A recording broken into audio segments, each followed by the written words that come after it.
3D boxing here with a team of superstars. We got the fight of the year. We got San Antonio Spurs superstar Keldon Johnson and trainer of the year Ronnie Cantù. Let me start with you, Ronnie. I've been telling the world for years about this kid right here, Ramon Cardenas.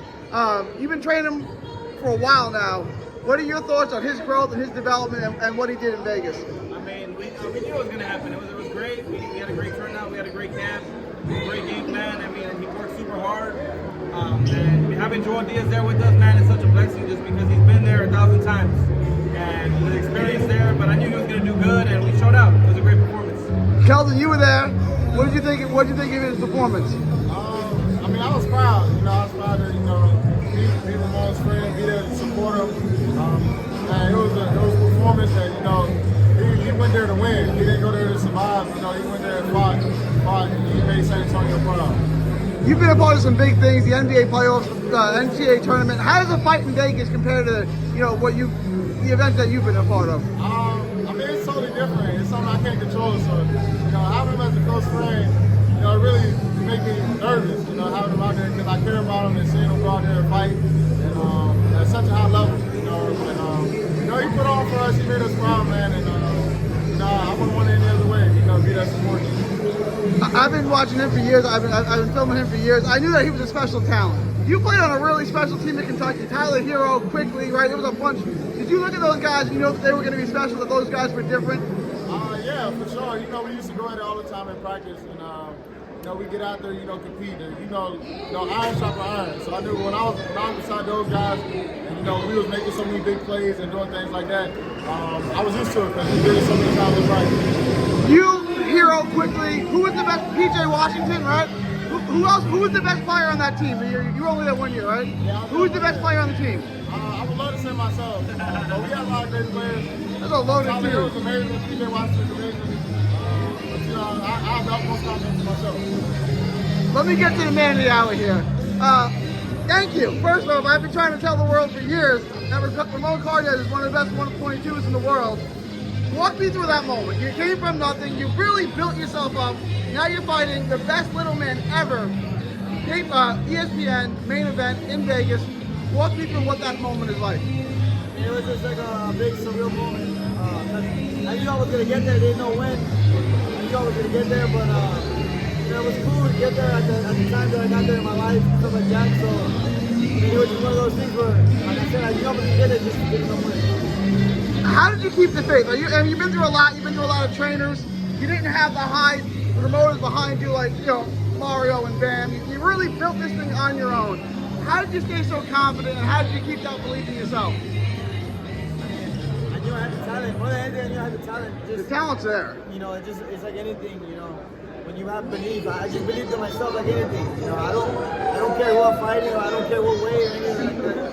I have belief in myself, and I knew that was going to separate me from the bunch. I always told myself I didn't want to be, a local fighter or anything like that. I wanted to be somebody who was worth watching and stuff like that. So I knew that when I got my chance, every single fight, every time I got a chance, I was gonna show out, and I believe that's what I did. I wanted to ask you about that. I did an interview with Paulie Malignaggi a couple of years ago, and he told me I finally get my chance. I got to fight Miguel Cotto for a world title. You got something even tougher than that. You got the greatest little man of all time. You worked your ass off. You pull off the impossible. You finally get a world title shot. You get the greatest little man of all time in Inoue. What do you they're not going to give you an easy belt. What's it like? Okay, I'm fighting not a good champion, not a great champion, but maybe the greatest little man ever. Like, that's who I got to fight for.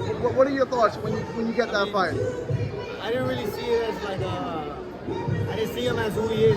I saw him as a guy that I'm trying to beat up. You know what I'm saying? I didn't see him like, oh, he's one of the greatest of all time. I just saw him as, in a way, the guy that I've been chasing, I've been wanting to fight. And so again, when I got my chance, that's when I told these guys, get in the corner. I said, before the fight, I told them, hey, whatever happens from here on out, I'm ready for it. And I just went out and showed it. Walk me through that second round. You got him. He's almost out. You caught him perfectly. Walk me through what happened there. Honestly, it was just a good place punch. More than anything, I think it was a good place punch. And I feel like I had a couple more seconds to work. You know, if you go back, It comes 10 seconds early. Is the fight over? Yeah, if you go look at the times, if you go look at the times, I had like 7 seconds left. Yeah. And you know, it is what it is. I can't, you know, dwell on that, but If it was a 3-minute and 20-second round, did you pull the upset? yeah, no, for sure, 100%. I mean, because he was hurt. Yeah. He was completely hurt. When I went to him, he moved back, so he knew that I was gonna, you know, go off and kill him. What went through your head when you landed that shot? Did you think he was out? Did you think it was over? No, not by far. No, I knew he was gonna get up because I knew he's a. You're looking at the clock, saying, "I got enough time." Greatest champions of all time, you know, at the weight classes. So I knew he was gonna get up. Didn't. You know, I knew he was gonna get up more than anything because it's like you're not gonna want to lose your titles. You know, and your first time in Vegas in 4 years, you're not gonna want to lose your titles that easy. So I knew he was gonna get up. Ronnie, what's going through your head those last couple seconds, and what are you and Joel Diaz telling him in the corner? I mean, we knew it was going to come again.